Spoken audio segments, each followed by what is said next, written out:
ਜੀ ਪੰਜਾਬੀਓ, 1947 ਤੋਂ ਲੈ ਕੇ ਤੇ ਅੱਜ ਦਿਨ ਤੱਕ ਪੰਜਾਬੀਆਂ ਵਾਸਤੇ ਰੋਜ਼ ਕੋਈ ਨਾ ਕੋਈ ਮਾੜੀ ਖਬਰ ਮਿਲਦੀ ਰਹਿੰਦੀ ਹੈ। ਪਿਛਲੇ ਕਈ ਸਾਲਾਂ ਤੋਂ ਬਲੋਚਿਸਤਾਨ ਵਿੱਚ ਪੰਜਾਬੀਆਂ ਦਾ ਕਤਲੇਆਮ ਹੋ ਰਿਹਾ ਹੈ ਔਰ ਕੋਈ ਐਸਾ ਦਿਨ ਨਹੀਂ ਜਦੋਂ ਕਿ ਉੱਥੇ ਮਾਸੂਮ ਪੰਜਾਬੀਆਂ ਨੂੰ ਸ਼ਹੀਦ ਨਾ ਕੀਤਾ ਜਾਂਦਾ ਹੋਵੇ। ਅੱਜ ਸਵੇਰੇ ਫੇਰ ਇਹੋ ਜਿਹੀ ਇੱਕ ਮਾੜੀ ਖਬਰ ਮਿਲੀ। 7 ਮਾਸੂਮ ਪੰਜਾਬੀਆਂ ਨੂੰ ਸ਼ਹੀਦ ਕਰ ਦਿੱਤਾ ਗਿਆ, ਜੋ ਕਿ ਸਿਰਫ ਉਹਨਾਂ ਦਾ ਗੁਨਾਹ ਪੰਜਾਬੀ ਹੋਣਾ ਹੈ। ਇਹ ਖਬਰ ਜਿਹੜੀ ਹੈ ਉੱਥੇ ਦਿੰਦੇ ਨੇ ਕਿ ਜੀ ਬਲੋਚ ਦਹਿਸ਼ਤਗਰਦਾਂ ਨੇ ਕਤਲ ਕੀਤਾ ਹੈ।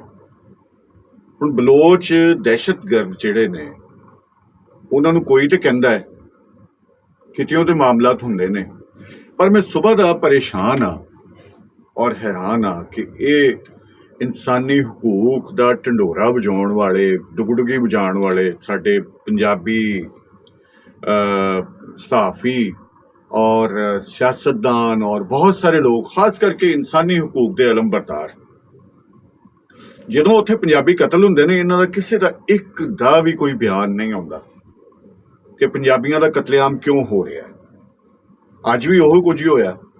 ਮਾਰੰਗ ਦਾ ਜਿਹੜਾ ਲਿਖਿਆ ਪੜਿਆ ਸਕ੍ਰਿਪਟਡ ਡਰਾਮਾ ਸੀ, ਉਹਨੂੰ ਇੰਨਾ ਹਾਈਲਾਈਟ ਕੀਤਾ ਗਿਆ, ਕਵਰੇਜ ਦਿੱਤੀ ਗਈ ਔਰ ਉਥੇ ਜਨਾਬ ਉਹਦੇ ਨਾਲ ਹਮਦਰਦੀ ਵਾਸਤੇ ਅਸੀਂ ਪੰਜਾਬੀ ਮਾਸੂਮ ਨਰਮ ਦਿਲ ਆਪਣੇ ਦੁਸ਼ਮਣਾਂ ਦੇ ਵੀ ਵਿਛਾਏ ਹੋਏ ਜਾਲ ਵਿੱਚ ਬੜੀ ਛੇਤੀ ਫਸ ਜਾਂਦੇ ਆ। ਹੁਣ ਦੇਖੋ, ਪੰਜਾਬੀਆਂ ਦਾ ਕਤਲੇਆਮ ਇੰਨੇ ਚਿਰ ਤੋਂ ਹੋ ਰਿਹਾ ਹੈ, ਨਾ ਉਹਦੇ ਵਾਸਤੇ ਕੋਈ ਐਸਾ ਇਕਦਾਮ ਕੀਤਾ ਗਿਆ, ਨਾ ਉਹਦੇ ਲਈ ਕਿਸੇ ਉੱਚ ਪੱਧਰ ਦੀ ਨਿੰਦਿਆ ਜਿਹੜੀ ਸਟੇਟਮੈਂਟ ਹੁੰਦੀ ਹੈ ਉਹਦੇ ਵਾਸਤੇ ਕੋਈ ਨਹੀਂ ਆਈ, ਨਾ ਪੰਜਾਬ ਗੌਰਮੈਂਟ ਵੱਲੋਂ, ਨਾ ਸੈਂਟਰਲ ਗੌਰਮੈਂਟ ਵੱਲੋਂ। ਔਰ ਆਏ ਦਿਨ ਮਾਸੂਮ ਪੰਜਾਬੀਆਂ ਦਾ ਕਤਲੇਆਮ ਇੱਕ ਵਤੀਰਾ ਬਣ ਗਿਆ ਹੈ। ਹੁਣ ਮੈਨੂੰ ਇਹ ਨਹੀਂ ਪਤਾ ਲੱਗਦਾ ਕਿ ਦੇਖੋ, ਪੰਜਾਬ ਦੇ ਵਿੱਚ ਤਮਾਮ ਸੂਬਿਆਂ ਦੇ ਲੋਕ ਆ ਕੇ ਰੋਜ਼ੀ ਰੋਟੀ ਵੀ ਕਮਾਉਂਦੇ ਨੇ, ਪੁਰਅਮਨ ਤਰੀਕੇ ਨਾਲ ਰਹਿ ਰਹੇ ਨੇ, ਬਲਕਿ ਅਸੀਂ ਪੁਰਅਮਨ ਰਹਿ ਰਹੇ ਹਾਂ, ਉਹ ਵਾਇਲੈਂਟ ਨੇ, ਉਹ ਪੁਰਅਮਨ ਨਹੀਂ ਹੈਗੇ। ਤੁਸੀਂ ਇਹ ਅੱਜ ਸਿਰਫ ਬਲੋਚਾਂ ਤੇ ਗੱਲ ਹੋ ਰਹੀ ਹੈ, ਉਂਝ ਤੇ ਤੇਜ਼ੀ ਨਾਲ ਜਿਵੇਂ ਪੰਜਾਬ ਵਿੱਚ ਪਖਤੂਨ ਵਧਣ ਡਏ ਨੇ, ਅਫਗਾਨੀ ਪਾਕਿਸਤਾਨੀ ਸ਼ਨਾਖਤੀ ਕਾਰਡ ਬਣਵਾ ਕੇ ਇੱਥੇ ਇੱਕ ਕਬਜ਼ਾਗੀਰ ਗਰੁੱਪ ਦੇ ਰੂਪ ਵਿੱਚ, ਔਰ ਪੂਰੀ ਤਰ੍ਹਾਂ ਉਹਨਾਂ ਨੇ ਇੱਕ ਜਾਲ ਵਿਛਾਇਆ ਹੋਇਆ ਹੈ ਔਰ ਜੋ ਉਹਨਾਂ ਦੇ ਨੀਅਤ ਹੈ ਉਹ ਤਕਰੀਬਨ ਸਾਰੇ ਜਾਣਦੇ ਨੇ।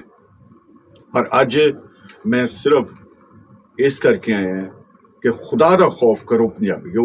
ਇਹ ਤੁਸੀਂ ਜਿਹੜਾ ਪੰਜਾਬ ਦਾ ਖਾਂਦੇ ਹੋ, ਪੰਜਾਬ ਦਾ ਪੀਂਦੇ ਹੋ, ਵੱਡੇ ਵੱਡੇ ਚੈਨਲਾਂ ਤੇ ਬੈਠੇ ਹੋ, ਪੰਜਾਬੀਆਂ ਦੇ ਟੈਕਸਿਸ, ਪੰਜਾਬੀਆਂ ਦੇ ਪੈਸੇ, ਪੰਜਾਬੀਆਂ ਨੂੰ ਚੀਜ਼ਾਂ ਵੇਚਦੇ ਹੋ, ਪੰਜਾਬੀਆਂ ਨੂੰ ਹੀ ਤੁਸੀਂ ਬਦਨਾਮ ਕਰਦੇ ਹੋ, ਪੰਜਾਬੀਆਂ ਦਾ ਹੀ ਕਤਲ ਕਰਦੇ ਹੋ। ਸ਼ਰਮ ਕਰੋ। ਨਾ ਮੀਡੀਆ ਤੇ ਕੋਈ ਅੱਜ ਐਂਕਰ ਇਸ ਗੱਲ ਨੂੰ ਹਾਈਲਾਈਟ ਕਰ ਰਿਹਾ ਹੈ, ਉਹਦੀ ਟਾਕ ਦਾ ਬਿਲਕੁਲ ਇਸ਼ੂ ਨਹੀਂ ਹੋਏਗਾ, ਔਰ ਨਾ ਇਨਸਾਨੀ ਹਕੂਕ ਦੇ ਅਲਮਬਰਦਾਰ ਕਿਸੇ ਨੇ ਕੋਈ ਸਟੇਟਮੈਂਟ ਕੋਈ ਪਾਸ ਨਹੀਂ ਕੀਤੀ ਕਿ ਮਾਸੂਮ ਪੰਜਾਬੀਆਂ ਦਾ ਕਤਲੇਆਮ ਕਿਉਂ ਹੋ ਰਿਹਾ ਹੈ। ਪੰਜਾਬੀ ਨੈਸ਼ਨਲ ਅਲਾਇੰਸ ਦੇ ਪਲੇਟਫਾਰਮ ਤੋਂ ਅਸੀਂ ਇਹਨਾਂ ਕਤਲਾਂ ਦੇ, ਇਹਨਾਂ ਬੇਗੁਨਾਹਾਂ ਦੇ ਕਤਲੇਆਮ ਦੇ ਖਿਲਾਫ ਇੱਕ ਮੁਕੰਮਲ, ਇੱਕ ਵੱਡੀ ਸਤਹ ਤੇ ਅਸੀਂ ਇੱਕ ਪ੍ਰੋਗਰਾਮ, ਨਿੰਦਿਆ ਪ੍ਰੋਗਰਾਮ ਤਰਤੀਬ ਦੇ ਰਹੇ ਹਾਂ, ਜਿਹਦੇ ਵਿੱਚ ਬਹੁਤ ਸਾਰੇ ਇਤਜਾਜ ਵੀ ਹੋਣਗੇ। ਸੋਸ਼ਲ ਮੀਡੀਆ ਤੇ ਵੀ ਅਸੀਂ ਪੂਰੀ ਰਿਪੋਰਟਿੰਗ ਕਰਾਂਗੇ ਔਰ ਹਰ ਜਗ੍ਹਾ ਤੇ ਅਸੀਂ ਇਹੋ ਜਿਹੇ ਬਦਮਾਸ਼ੀ ਦਾ ਜਿਹੜਾ ਉਹ ਡਟ ਕੇ ਮੁਕਾਬਲਾ ਕਰਾਂਗੇ। ਸਿਰਫ ਔਰ ਸਿਰਫ ਦੇਖੋ, ਇਹਦੇ ਵਿੱਚ ਬਹੁਤ ਸਾਰੇ ਅਨਾਸਰ ਨੇ। ਪੰਜਾਬੀ, ਉੱਥੇ ਇੱਕ ਦੌਰ ਸੀ ਕਿ ਕੋਇਟਾ ਪੰਜਾਬੀਆਂ ਦਾ ਮੈਜੋਰਟੀ ਸ਼ਹਿਰ ਸੀ।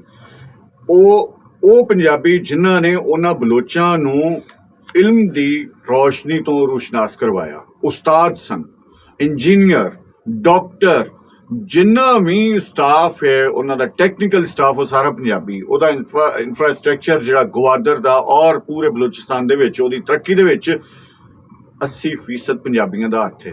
ਪੰਜਾਬੀਆਂ ਨੇ ਕਿਹਨਾਂ ਵਾਸਤੇ ਕੀਤਾ? ਅੱਜ ਵੀ ਮੈਂ ਵੇਖ ਰਿਹਾ ਸਾਂ ਕਿ ਜਦੋਂ ਕੋਟਾ ਸਿਸਟਮ ਦੇ ਵਿੱਚ ਆਉਂਦਾ ਤੇ ਉਹ ਬਲੋਚਾਂ ਨੂੰ ਪੱਲਿਓਂ ਪੈਸੇ ਦੇ ਕੇ ਔਰ ਉਹਨਾਂ ਨੂੰ ਮੁਰਾਦ ਦੇ ਕੇ ਉਹਨਾਂ ਨੂੰ ਸਰਕਾਰੀ ਨੌਕਰੀਆਂ ਵੀ ਮਿਲ ਰਹੀਆਂ ਹੁੰਦੀਆਂ ਨੇ, ਉਹਨੂੰ ਪੜ੍ਹਾ ਵੀ ਰਹੇ ਹੁੰਦੇ ਨੇ, ਉਹਨਾਂ ਨੂੰ ਮੁxtਲਿਫ ਡਿਪਾਰਟਮੈਂਟਸ ਦੇ ਵਿੱਚ ਵੀ ਸਭ ਤੋਂ ਜ਼ਿਆਦਾ ਪ੍ਰਾਇੋਰਟੀ ਤੇ ਰੱਖਿਆ ਜਾਂਦਾ ਹੈ, ਜਦੋਂ ਕਿ ਪੰਜਾਬੀ ਬੇਰੋਜ਼ਗਾਰ ਫਿਰਨ ਡਏ ਨੇ, ਸਕਿਲਡ ਪਰਸਨ ਬੱਚੇ ਜਿਹੜੇ ਨੇ ਬੇਰੋਜ਼ਗਾਰ ਫਿਰਨ ਡਏ ਨੇ। ਹੁਣ ਮੈਂ ਇੰਨਾ ਲੰਮੀ ਗੱਲ ਨਹੀਂ ਕਰਨਾ ਚਾਹ ਰਿਹਾ, ਫੌਰੀ ਤੌਰ ਤੇ ਮੈਂ ਆਇਆ, ਮੈਂ ਸਿਰਫ ਇਸ ਚੀਜ਼ ਨੂੰ ਦੱਸਣ ਆਇਆ ਕਿ ਹੁਣ ਬਰਦਾਸ਼ਤ ਤੋਂ ਗੱਲ ਬਾਹਰ ਹੋ ਗਈ ਹੈ। ਪੰਜਾਬੀ ਹੋਰ ਬਰਦਾਸ਼ਤ ਨਹੀਂ ਕਰਨਗੇ, ਔਰ ਕੋਈ ਚਾਹ ਰਿਹਾ ਹੈ, ਜਿਹੜੀ ਵੀ ਕੋਈ ਤਾਕਤ ਚਾਹ ਰਹੀ ਹੈ ਕਿ ਪਾਕਿਸਤਾਨ 'ਚ ਖਾਨਾ ਜੰਗੀ ਹੋਵੇ, ਅਗਰ ਇਹਨੂੰ ਸਟੇਟ ਰੋਕਣਾ ਚਾਹੁੰਦੀ ਹੈ ਔਰ तमाम ਸਾਹਿਬ ਇਕਤਦਾਰ ਲੋਕ ਚਾਹੁੰਦੇ ਨੇ ਕਿ ਇਹੋ ਜਿਹੀ ਕੈਫੀਅਤ, ਇਹੋ ਜਿਹੀ ਸੂਰਤ ਹਾਲ ਪੈਦਾ ਨਾ ਹੋਵੇ, ਤੇ ਫੌਰੀ ਤੌਰ ਤੇ ਉਹਦਾ ਇੱਕੋ ਹੀ ਹੱਲ ਹੈ ਕਿ ਜਿੰਨੇ ਬਲੋਚ ਨੇ ਸ਼ਨਾਖਤੀ ਕਾਰਡ ਵੇਖ ਕੇ ਉਹਨਾਂ ਨੂੰ ਵਾਪਸ ਭੇਜੋ। ਉਹ ਰੋਜ਼ਗਾਰ ਉੱਥੇ ਜਿੰਨੇ ਵੀ ਪੰਜਾਬੀ ਨੇ ਜਾਂ ਇੱਥੋਂ ਦੇ ਸਾਡੇ ਮੁਕਾਮੀ ਪੰਜਾਬੀ ਨੇ, ਉਹਨਾਂ ਨੂੰ ਉਹ ਰੋਜ਼ਗਾਰ ਦਿੱਤਾ ਜਾਵੇ। ਔਰ ਜਿਹਦੇ ਵਿੱਚ ਦੇਖੋ, ਅਸੀਂ ਬਲੋਚਿਸਤਾਨ ਵਾਲੇ, ਸਾਡੇ ਕੋਲ ਪੰਜਾਬੀ ਬਲੋਚਾਂ ਦੀ ਬਹੁਤ ਜ਼ਿਆਦਾ ਤਾਦਾਦ ਹੈ।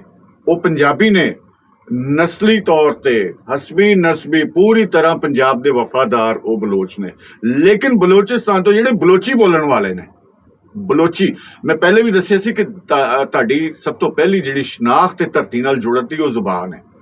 ਜਿਹੜੇ ਬਲੋਚੀ ਬੋਲਦੇ ਨੇ ਉਹਨਾਂ ਨੂੰ ਫੌਰੀ ਤੌਰ ਤੇ ਬਲੋਚਿਸਤਾਨ ਭੇਜਿਆ ਜਾਵੇ। ਪੰਜਾਬੀ ਬਲੋਚ ਵੀ ਇਹਦੇ ਖਿਲਾਫ ਆਵਾਜ਼ ਚੁੱਕਣ ਔਰ ਇਹ ਪੂਰੀ ਤਰ੍ਹਾਂ ਸਾਡੀ ਇਸ ਮੁਹਿੰਮ ਦਾ ਹਿੱਸਾ ਬਣਨ। ਪੰਜਾਬੀ ਨੈਸ਼ਨਲ ਅਲਾਇੰਸ, ਜਿੰਨੀਆਂ ਵੀ ਪੰਜਾਬ ਦੀਆਂ ਤਨਜ਼ੀਮਾਂ ਨੇ, ਕੋਸ਼ਿਸ਼ ਕਰਾਂਗੇ ਕਿ ਸਾਰੀਆਂ ਨੂੰ ਇਕੱਠਾ ਕੀਤਾ ਜਾਏ, ਲੇਕਿਨ ਮੈਜੋਰਟੀ, ਅਕਸਰੀਅਤ ਪੰਜਾਬੀ ਨੈਸ਼ਨਲ ਅਲਾਇੰਸ ਦਾ ਹਿੱਸਾ ਨੇ ਔਰ ਅਸੀਂ ਇਹਦੇ ਤੇ ਲਾਹੇ ਅਮਲ ਇਖਤਿਆਰ ਕਰ ਰਹੇ ਹਾਂ। ਔਰ ਅਨਕਰੀਬ ਅਸੀਂ ਇਸ ਕਤਲੇਆਮ ਨੂੰ ਰੋਕਣ ਵਾਸਤੇ ਔਰ ਇਹਦਾ ਜਵਾਬ ਦੇਣ ਵਾਸਤੇ ਕੋਸ਼ਿਸ਼ ਕਰਾਂਗੇ। ਅਸੀਂ ਅਜੇ ਵਾਇਲੈਂਟ ਨਹੀਂ ਹੈਗੇ, ਅਸੀਂ ਪੁਰਅਮਨ ਹਾਂ ਔਰ ਅਸੀਂ ਗੱਲਬਾਤ ਨਾਲ ਔਰ ਹਿਕਮਤ ਅਮਲੀ ਨਾਲ ਚਾਹਾਂਗੇ ਕਿ ਇਸ ਮਸਲੇ ਨੂੰ ਹੱਲ ਕੀਤਾ ਜਾਵੇ। ਅਗਰ ਮਜਬੂਰ ਕੀਤਾ ਗਿਆ ਤੇ ਫਿਰ ਇਹਦੇ ਨਤਾਇਜ ਬਹੁਤ ਬੁਰੇ ਹੋਣਗੇ। ਅੱਜ ਜਿਹੜੇ ਕਤਲ ਹੋਏ ਨੇ, ਸਕਰੀਨ ਦੇ ਉੱਤੇ ਦੀ ਡਿਟੇਲ, ਉਹਨਾਂ ਦੇ ਸ਼ਨਾਖਤੀ ਕਾਰਡ ਔਰ ਉਹਨਾਂ ਦੇ ਨਾਂ ਜਿਹੜੇ ਨੇ ਉਹ ਆ ਜਾਣਗੇ, ਕਿਉਂਕਿ ਜ਼ਿਆਦਾਤਰ ਖਾਨੇਵਾਲ ਦੇ ਲੋਕ ਨੇ।